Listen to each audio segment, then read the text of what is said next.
Good morning, everyone. Myself, Madhvi Dayal.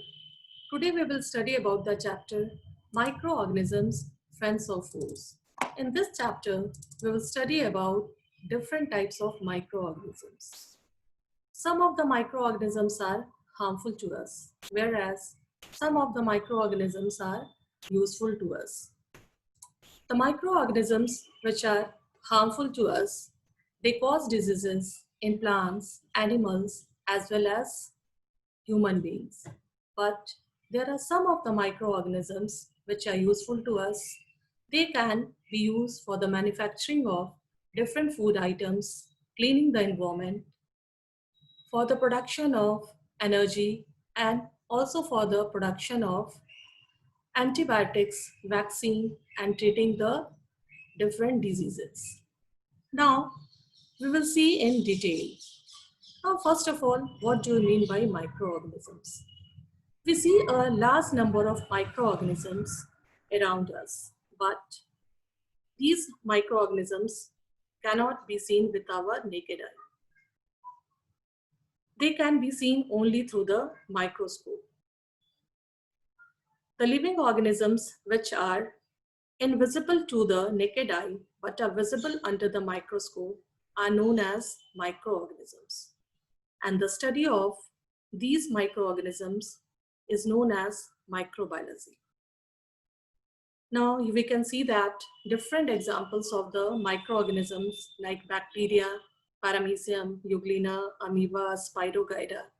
Some others are yeast, viruses, etc. The microorganisms which are useful to us can be said as friends, and the microorganisms which are harmful to us can be said as foes. Now, who discovered microorganism? Anton von Leeuwenhoek was the first person who discovered the microorganisms. He first discovered bacteria. Now, what are the different types of microorganisms? Microorganisms are the oldest form of life on Earth. On the basis of cell structures, microorganisms can be divided into four groups: bacteria, fungi, protozoa, and algae. Now, you can see some of the examples of the different types of microorganisms. Under the group bacteria, Staphylococcus, Vibrio cholerae comes. Now, example of fungi are bread mold, yeast, and the example of protozoans are Paramecium, amoeba, euglena. And in class, in the algae, Chlorella and Spirogyra comes. Now, viruses are unique. Why the viruses are called unique or between the borderline between living organisms and non-living things? Viruses can exhibit the characteristics of both living organisms and non-living things.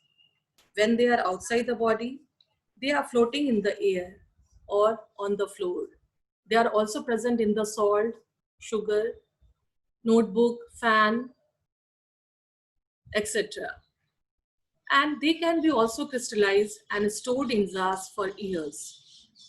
But as soon as the microorganisms come in contact with a suitable plant or animal, they show the characteristics of living things. They infect the cell and multiply inside the living body or the host body and reproduce there. Therefore, viruses are considered as on the borderline between living things and non-living things. Now you can see the different shapes of viruses from the figure. Now, where do microorganisms live? Microorganisms are found everywhere in almost all kind of environment. It can be found in ice-cooled water, hot springs, dry marshy saline areas, soil, ocean floor, earth's crust, deep inside rocks, humans, plants, and even animals. So we can see that microorganisms are found everywhere. Now, what is the role of microorganisms in our life? Microorganisms play an important role in our lives and also in the environment. They help in the decomposition process and also in maintaining the biogeochemical cycles like carbon cycles, nitrogen cycles, etc. They are useful and beneficial for mankind in many ways. Besides this, some of the microorganisms are harmful also. They spoil our food and cause diseases.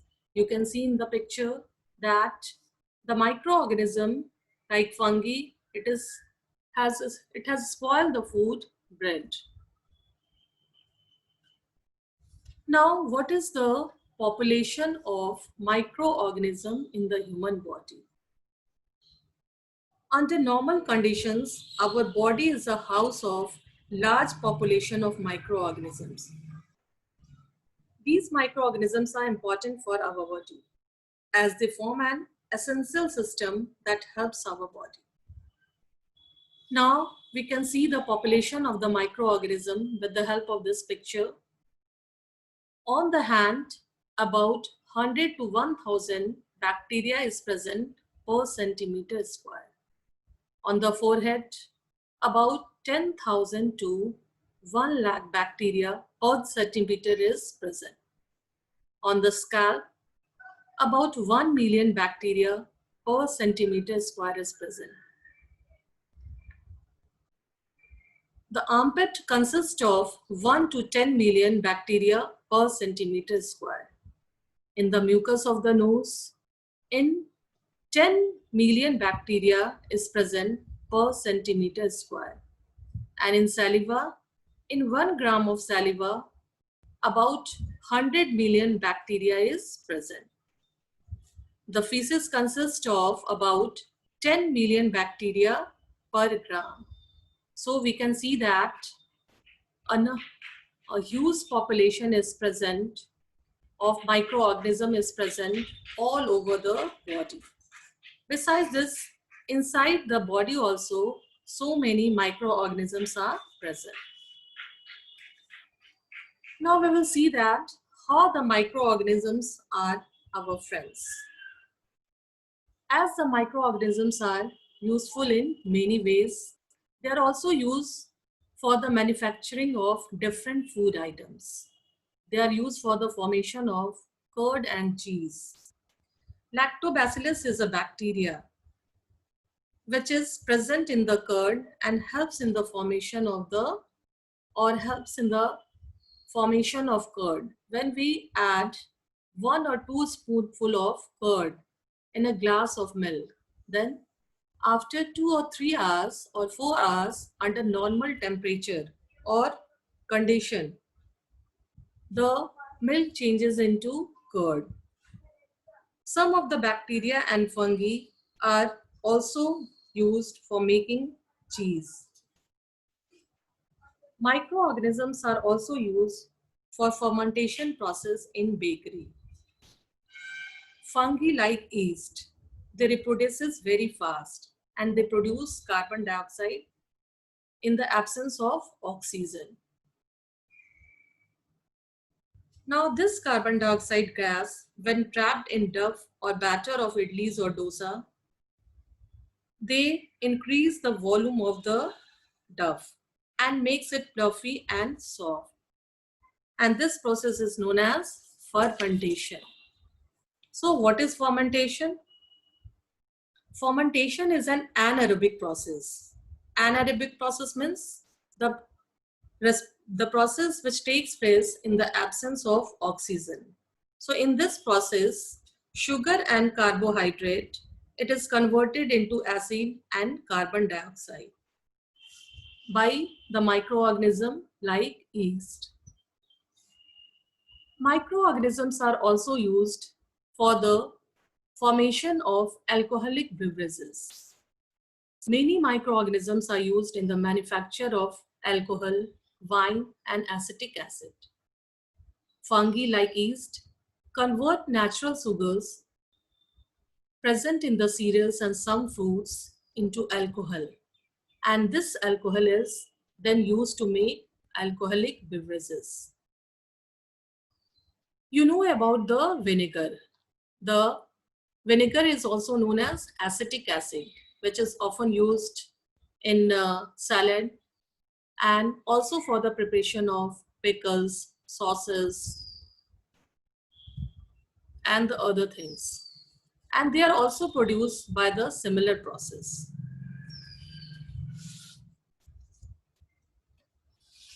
Microorganisms are used for the treatment of the sewage. The sewage and industrial waste are known as effluent.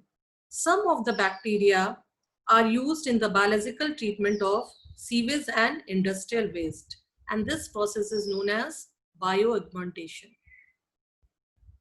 Now, the waste of the cities and the industry waste, or the waste of the hospitals or houses or the schools or the paper industries, they are disposed to the river water or the sea water directly. But before the disposal of these waste water or dirty water to the water bodies like river or the sea water, it should be first biologically treated. And when the water becomes clean, that they should be allowed to go to the river water or the sea water or the other water bodies. Now you can see some of the biological treatment plant. Here the wastewater are treated. Microorganisms are also important in human health. Many microorganisms present in the alimentary canal of some animals like cows, buffaloes, goat, help in digestion and absorption of food. The bacteria present in the large intestine of human being help in bowel movement. Microorganisms are also used in the production of antibiotics. What are antibiotics? Antibiotics are the chemicals that stop or inhibit or kill the growth of the other harmful microorganisms. Some of the important antibiotics are penicillin, streptomycin, tetracycline, erythromycin. Penicillin is a antibiotic which is obtained from the fungus Penicillium notatum. Now you can see the picture of the Penicillium notatum. Microorganisms also help in the production of antibodies. When microorganisms like bacteria or viruses enter our body, they are recognized by a special kind of blood cells. These cells get stimulated to produce antibodies. After that, these antibodies identify and destroy these disease-causing microorganisms. And this process is known as immunity. So what is immunity? Immunity is the ability of our body to fight against diseases. Or you can say that it is the resistance of our body to fight against the germs or the diseases. Now, immunity can be also built through vaccination. Vaccination is a process of administering the vaccines in the body of the living organisms. So first of all, what is vaccine? Vaccine is a suspension of killed or weakened microorganisms. And some of the common method of vaccine which is administered in our body is inoculation. Inoculation means just injecting the vaccines in the body.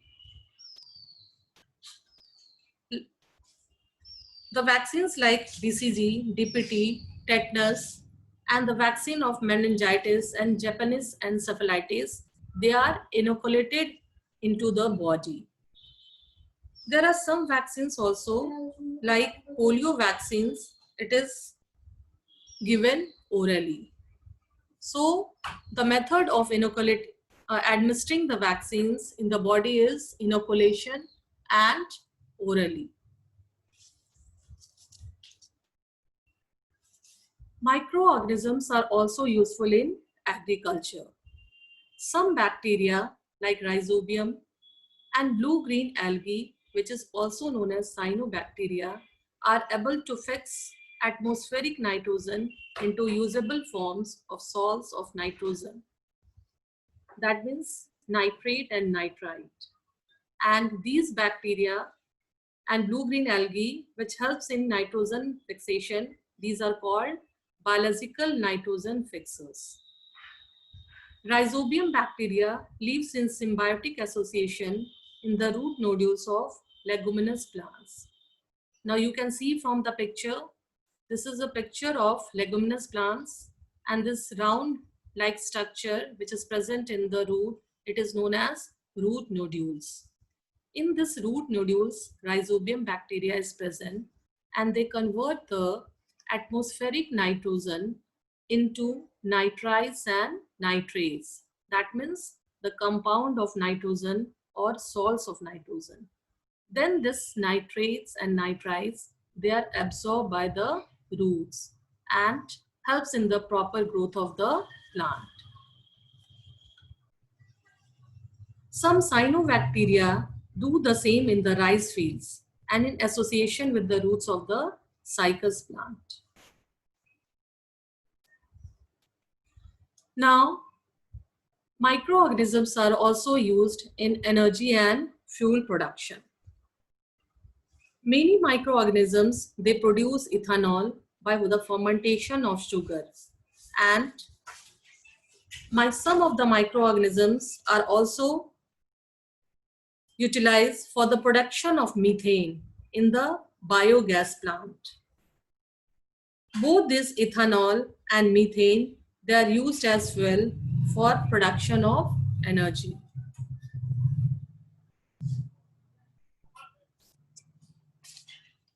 Now, the microorganisms are helpful in cleaning the environment. We know that plants and animals, they are made up of organic matter. And when a plant or animal dies, then they leave behind nutrients in the environment.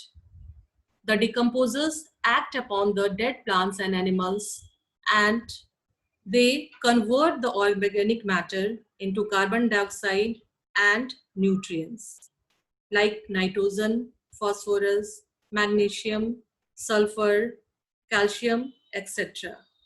And these nutrients, after that, they become the part of the soil. And in this way, they replenishes the nutrients back to the ecosystem. And the soil become fertile in this way. And this helps for the proper growth of the plant. There are some bacteria and fungi which are common decomposers. Now in this chapter, we have studied about the usefulness of microorganism. In the other chapter, we will discuss about, in the other video, we will discuss about the harmful microorganism. Thank you.